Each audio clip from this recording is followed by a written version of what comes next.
صرف په دې خبره چې هغه رسول الله صلی الله علیه وسلم دغه وخت کې ان شاء الله ونه ویل څلوي خورز جبرئیل ناراضي کفار مکه خنداګانی کوي قد ودعه شیطانه د شیطان خود سره دوکه وکړ پری خود الله دغه جواب کوي والضحى والليل اذا سجى ما ودعك ربك وما قلى خو لیکن 40 ورځې جبرئیل رانله کفار مکه ته جواب ملاو نشته څه د وجنه ان شاء الله ونه ویل شو نو ان شاء الله دومره اهمیت لري لګه خبره باندې الله رب العزت مسلمان په پورا امتحان کې اچي فاسق او فاجر چې څومره غټه غلطي کوي الله نورم ترقی ورکوي چې نورم ترقی کوي نورم ترقی ورکوي غلطي کوي دی الله ترقی ورکوي وجه څه ده ځکه دغه دنیا کې حصہ ده په آخرت کې برخه نشته الله ما لهم فی الاخرة من خلاق لهم فی الدنيا خزي ولهم فی الاخرة عذاب عظیم دوی د پر دنیا کې دغه بشرمۍ ژوند دی آخرت کې د پر هیڅ هم نشته کله هر څه کوي به آخرت کې به ختم شي نو یو واقعیا داراله چې رسول الله صلی الله علیه وسلم ان شاء الله ونویل 40 ورځې څو نشو وحی رانه یو بل واقعیا یو بل پیغمبر تیر شوی سليمان علیه السلام هغه د خپل امت نه خپل ملګرو نه لګ به سورش ول زه بار ترغیب در کوم چې تاسو jihad لزی تاسو خبر نه منئ نو یو روایت کې راځي چې 90 بی بیانې وي بلکې راځي چې 100 بی بیانې وي 90 بی بیانې انبیاء ته الله را واکړي دي کې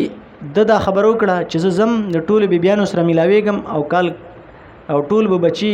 الله به میزامنو کې نظم چې سل بچي شي او هغه ټول شاه سواران شي مجاهدین شي زما چاته ضرورت نشته دي کې ان شاء الله ير ملک را لغه ورته ان شاء الله وایا خو دې دومره مصروف چې د ملک خبره مو نه ورېده حدیث کې راځي نو هغه مصروفیت د وجنه د دنه څه شو ان شاء الله ير شو ان شاء الله یو نوول کار څه لپاره د اولاد طلب کاو د جهاد لپاره جهاد د چا لپاره د الله لپاره د الله د دین لپاره د الله د دین د حفاظت لپاره خو ګور معمولی څه شي د کوتاهی ده معمولی لغزش ده لفظ د ان شاء الله هیر شو الله رب العالمین تقریبا سوره صافات کې راځي الله رب العزت د یو نم بچی ورنکړه صرف د یو نه یو جسا پیدا شو او هغه القینا علی کرسیه جسدا بیا د رستو الله رب العالمین ته توبوشت او الله رب العالمین ته بیا استغفار ول چې الله مانت څه شوی د ما ان شاء الله نه دی ویلي دغه د وجه نه غلګیا د استغفار من غټ کارونه کو پروا نشته الله دې رحم وکړي بهر حال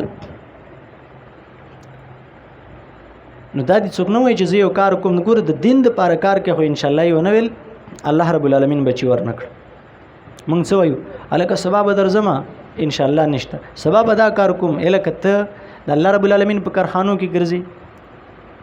دا ته څه شي چې ان شاء الله نه وای ان شاء الله د جبې نه مو وای په زړه کې مداوي کړه الله خوښ شي زبدا کوم چې الله نه خوښ نه کیږي دا څه خبر وکړي نو ان شاء الله یو عادت جوړ کړي بهر حال د رسول الله صلی الله علیه وسلم د چکل وحی رااله دا آیاتون رااله ولا تقولن لشيء اني فاعل ذلك غدا الا ان يشاء الله د روح جواب ملاوش سوره بني اسرائیل کې قل الروح من امر ربي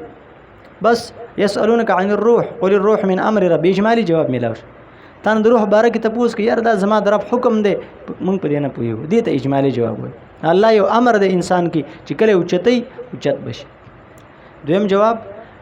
اصحاب کهف واقعا بیان شو ذوالقرنین واقعا بیان شو بیا ورته څوی ولا تقولن لشيء اني فاعل ذلك غدا الا ان يشاء الله دا سي موایا چې زه یو کار کوم مګر ان شاء الله وای سوره قلم کې به یو واقعا راشي التا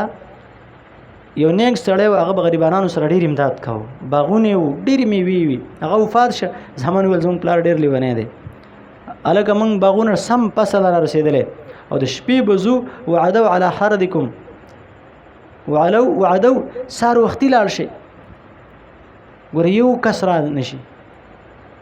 خو لیکن الله ولا یستثنون علما یو معنا دا کوي چې ان شاء الله یو نوول ان شاء الله یو نوول چې سار ورلنو ټول هر څه دلدل شي بیا یرستو یو به یو تف ملامت کا بل ملامت کو چې تا داسې کول تا داسې کول بیا یرستو څو کار شوی